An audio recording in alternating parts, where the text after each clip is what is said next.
Guys, mag-house tour na kami. Napakaganda ng bahay.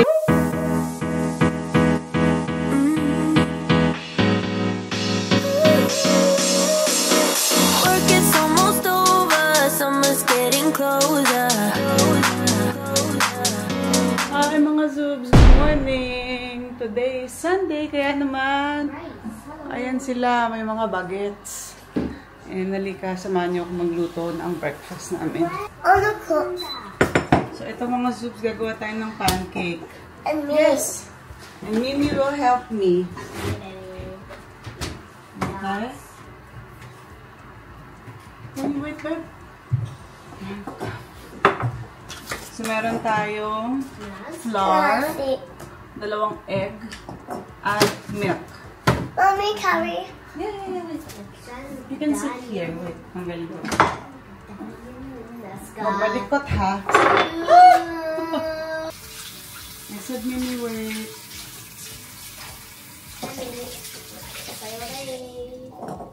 Ito. 1 cup of flour. Milk. Dahan-dahan lang, ha?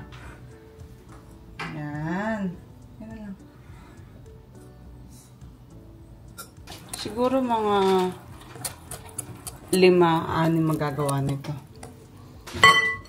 Making morning. I'm gonna make pancake. So don't eat. So pwede na to. Kunin ko na lang yung kawali ko. Huwag natin masyadong lagyan ng mantika kasi masusunog. Dapat, ano lang siya, yung spray lang ba.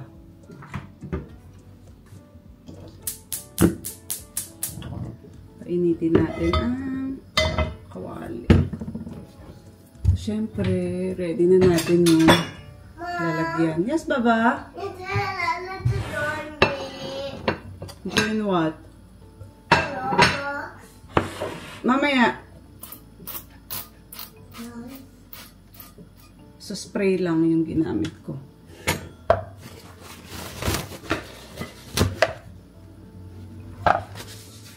Para hindi lang din didikit. So, let's try.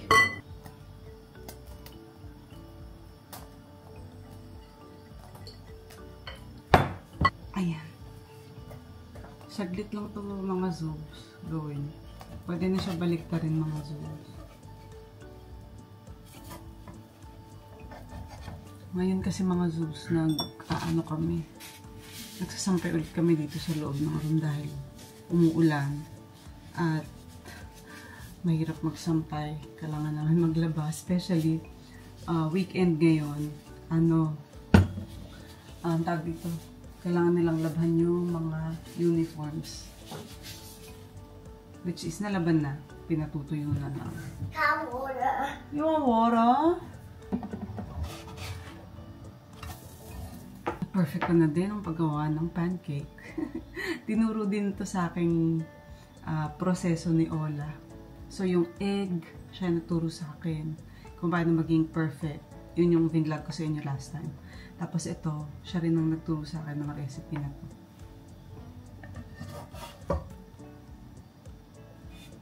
Gagawa ko ng pancake kapag talagang nandito lang yung ibang mga bata. Kasi pag si Mimi lang, hindi worth it dahil hindi niya naman nauubos. Eh kami ni Andy, hindi kami masyadong nagka-carbs pa. So, ayan. Makakagawa ako ng, I think, 6. Doon sa size na pinakita ko sa inyo. Ito na guys, yung pancake. So, lalagyan na lang namin ito ng maple syrup, butter, and kung ano pa yung gusto nilang prutas na ilagay. Yay!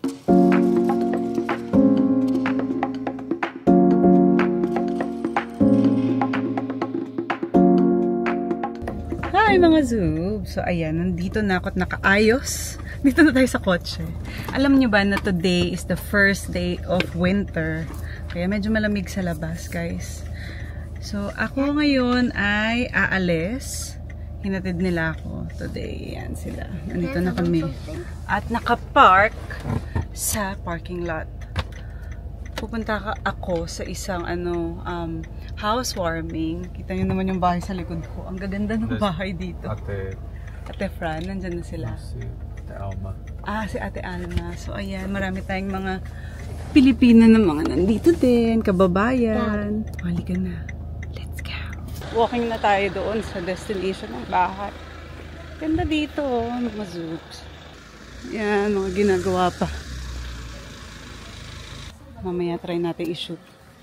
Ito na ako, guys. Alright guys, we are here. Excuse the phone footage, but I didn't bring my camera. Right here in Craigburn. Ang ganda, grabe. Okay, whoa, it's so high, look at that. Go baby, I have to watch Mimi. She's already climbing up. Ang ganda, oh.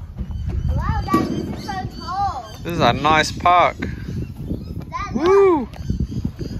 Look at Lele go. I want to go there. I'll go up there. Yeah. This is it. Look. Yeah, you be careful though. Slowly, please.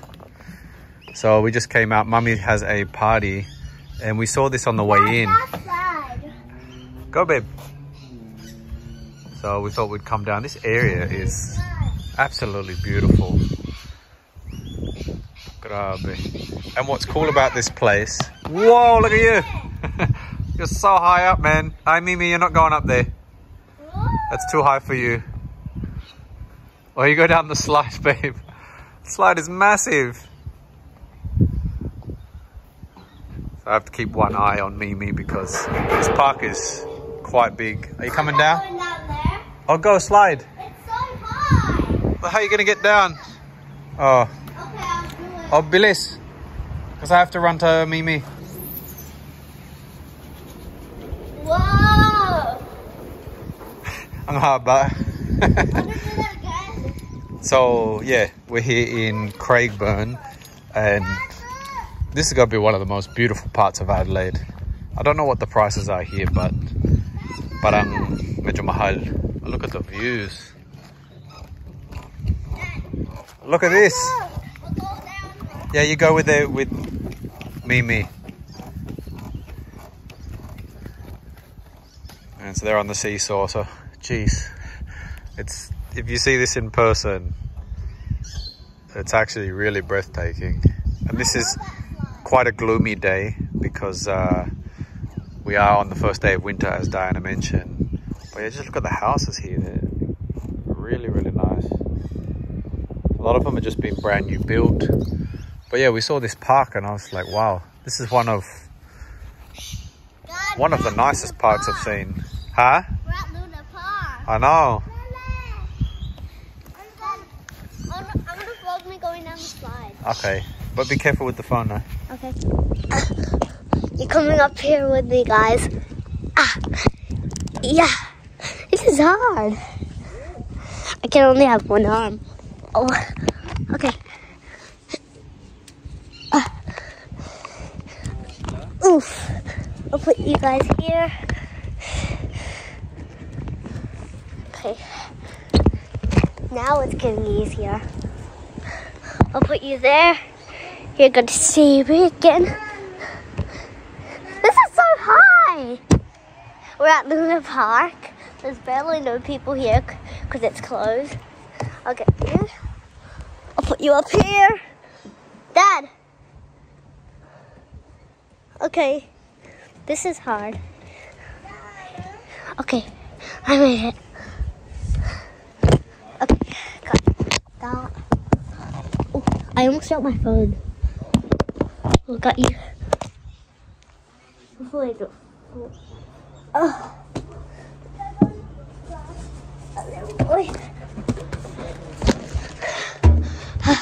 Okay. Now we're going. Oh my! Look, that's my favorite part of Luna Park. Wait a second. Oh, I'm going the wrong way. I'm going this way. So now, hi, Dad. So that's my dad over there. I am about 90 feet off the ground. So now I'm gonna go down the giant slide. There. This is my favorite slide at Luna Park. 3, 2, 1.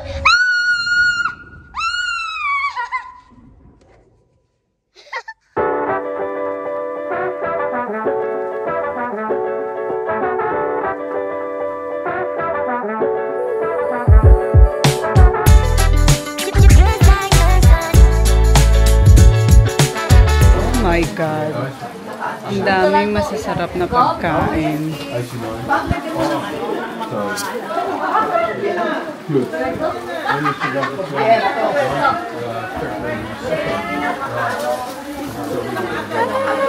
Swimming pool pa rin. Guys, mag-house tour na kami. Napakaganda ng bahay. So hopefully, kasama natin sila. Because we want to see the house. So magsa-start tayo sa front door. Okay. Let's go na po. Let's go na. So dito tayo bumaba kanina. Just the courtyard here. This is the courtyard. Nice.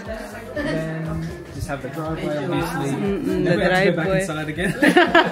So that's it. Pakita niyo yung courtyard. Take a picture. Ganda. Cozy. Siyempre, uso dito sa Australia, guys, na hindi niyo ipapasok ang inyong mga sapatos sa bahay. Parang Canada. Canada ganyan din. Canada din. Ayan. So, meron kaming sarili-sariling slipper. Hi, Doc! So, ito na agad ang master's bedroom. You can come inside. Oh, we can go inside. Can we go inside? Wow! Bathroom. Ganda naman. Galing talaga.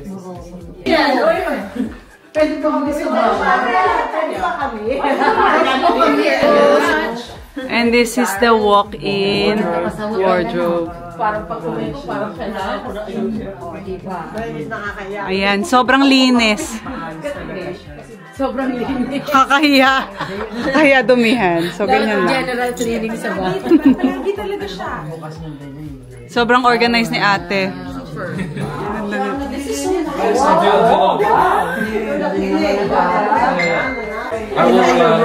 I will continue the tour in a sec.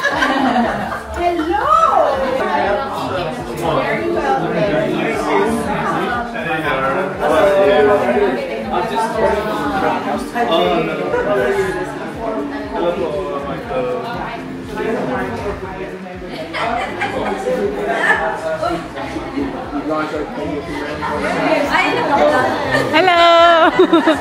Ito ang kanilang study room.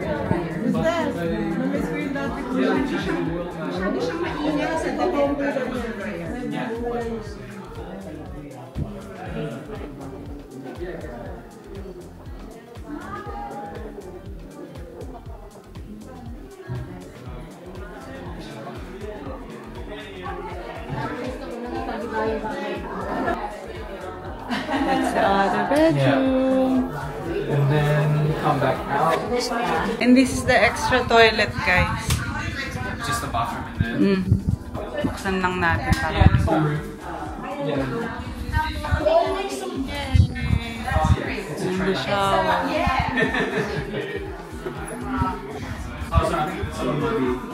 So this is the hallway.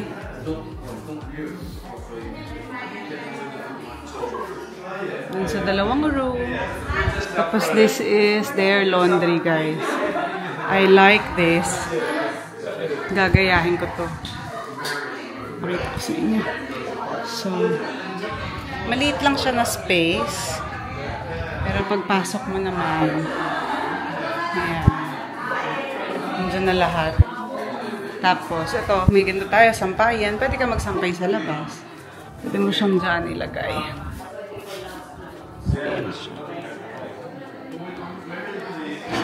And this is the living room.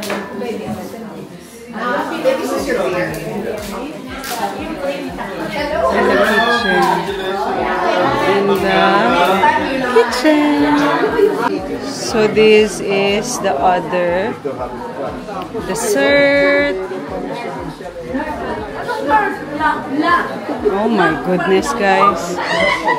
Diet is ruined today.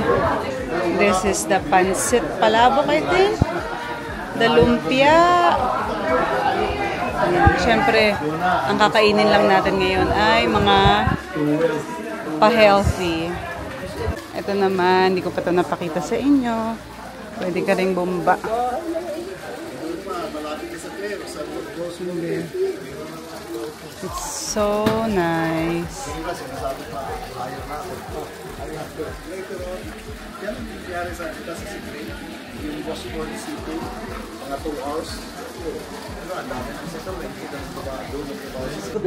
Start na kami, guys. Blessing. It's a mixed emotions, right? Mixed feelings. We're having a housewarming at the same time. Dave's mom has just passed away. I've got a very, very favorite verse, and I know that each one of us knows this. John 3:16. For God so loved the world that He gave His only Son, that whosoever believes in Him will not perish but have eternal life. Now that's an assurance for each of us. That even though we might die on this earth, we have the assurance that when Jesus comes, we'll be in heaven. And that's the best thing about having Jesus Christ in us. Ayan ang sunset natin, guys. As you can see, it's a pink one na, guys. So lumubog na yung araw. Pero as you can see, iba na ang kulay ng sunset. Talagang pink na siya.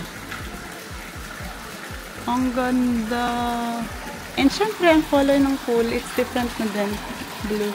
Alam nyo guys, nag-enjoy talaga ako ng nakita ko yung mga furnitures, yung buong bahay. Para bang nagkaroon ako ng motivation lalo na sa susunod naming bahay dapat ganun. Ganun talaga yung motivation sa akin. Kaya Ate Reggie, kukunin kitang designer ng bahay namin kung sakasakali man na dumating yung time na yon. Nag-enjoy talaga ako, na happy ako, and happy for your family. Ang ganda-ganda po ng bahay ninyo, and alam ko naman na pinaghirapan po ninyo yan. Ang tagal nyo yung binild, ang tagal ninyong inantay, kaya eto na. I-enjoy nyo lang po, and masayang-masaya po kami para sa inyo. At salamat dahil naimbitahan nyo kami para sa inyong housewarming. So mga Zoobs, hanggang dito na lang. Tomorrow, kita-kita tayo sa ating next vlog. Bye mga Zoobs!